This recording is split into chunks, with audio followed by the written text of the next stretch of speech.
My name is Tyler Benson, and my life changed forever after my father passed away. It's one of those stories that leaves a permanent mark on your soul. It's the kind you never expect to live through. The kind you only see in movies or read about in books. I was 24, just getting used to life after college, working in a mid-sized firm in Denver. When the call came in, Dad was gone. A heart attack had taken him in his sleep. Losing him was like losing the foundation of my world. He had raised me on his own for years after Mom passed when I was 8. Dad eventually remarried when I was 15. Her name was Karen, and she came into our lives like a warm breeze on a cold winter day. At first, I didn't know what to make of her. She was younger than Dad by over a decade. She treated him with kindness and seemed genuinely interested in making us a family. We never became close, Karen and I, but we were cordial. She gave me space and never tried to replace my mother, which I appreciated. Still, something about her always felt reserved, like she was holding something back. I chalked it up to her being cautious around a grieving teen. After Dad died, I took time off work to help with arrangements. The funeral was quiet but dignified. Many of Dad's old friends from the hardware business came, some of them in tears, others with fond stories of their younger years. Karen was composed through it all, more composed than I expected.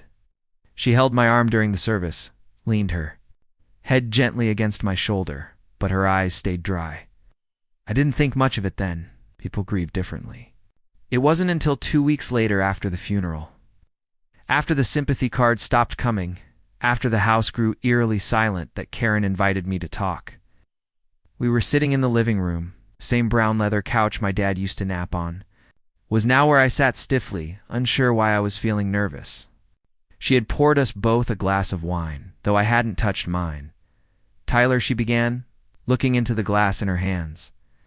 "There's something I need to ask you, something unusual." That sentence sent a wave of unease through me. "Okay," I said. Slowly, she turned her eyes toward me, and for the first time since Dad died, I saw them fill with something raw. "I don't have any family left. No siblings, no parents, and I'm not sure I can live here alone. This house is full of memories, but it's also empty." I waited.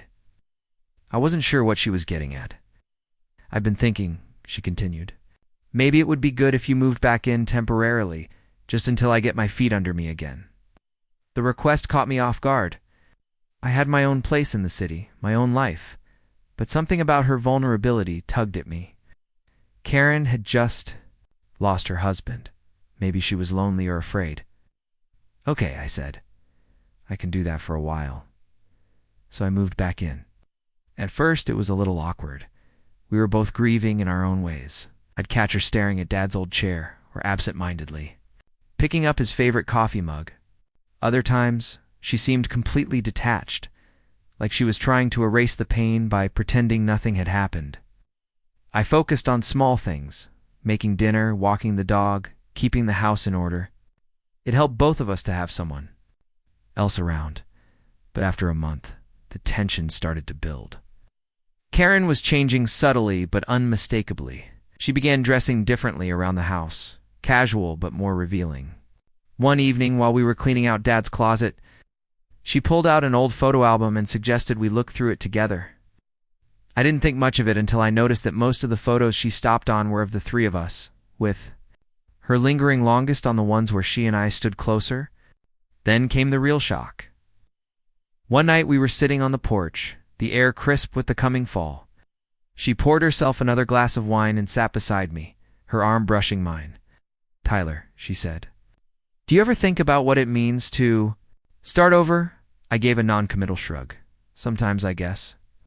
She turned to face me, her expression unreadable. "Her father and I, we were together for nearly 10 years, and now he's gone. It feels like I'm grieving a ghost. But you've been here helping, supporting me more than anyone. You're the only family I have left now." I didn't like where this was going, Karen. "No, listen," she interrupted, her voice soft yet strangely intense. "I know it sounds crazy, but part of me wonders if people can redefine what family means. If love can come from unexpected places." She reached out and gently touched my hand. "I'm not asking you to do anything. just needed to say it out loud. That night, I left the house and stayed in a motel. I needed space, time to think. What was she suggesting? Was this grief? Was it loneliness? Or had Karen felt something all along that she had never shared? I didn't go back for 3 days. When I returned, Karen was apologetic, quiet. She said she had been drinking too much that night and wasn't thinking clearly. But the tension remained, lingering like smoke after a fire. I decided it was time to move back to my apartment. Didn't stop me. Kept in touch after that, less frequently, but politely. I checked in on her once a week, sometimes twice. She eventually decided to sell the house and move to California to be closer to a friend from college. I helped her pack, and we parted ways with a long emotional hug. Years later, after I got married and had a child of my own, I received a letter. From Karen, it was handwritten, soft ink on thick stationery. In it, she apologized again for the confusion after Dad's death. She admitted she had been lost, had leaned too heavily on me, and let grief twist her sense of connection. She ended the letter by saying she was doing well now, teaching art classes, gardening, volunteering at a community center. She wished me happiness, peace, and healing. I read that letter more than once. It reminded me that grief can do strange things to the heart.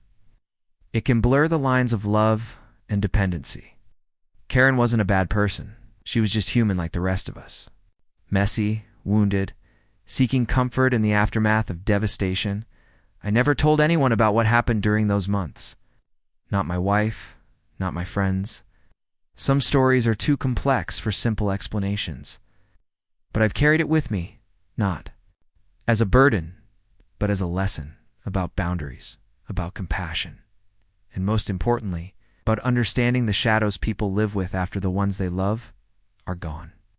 Dad's memory lives on in me, and so does the chapter that unfolded after.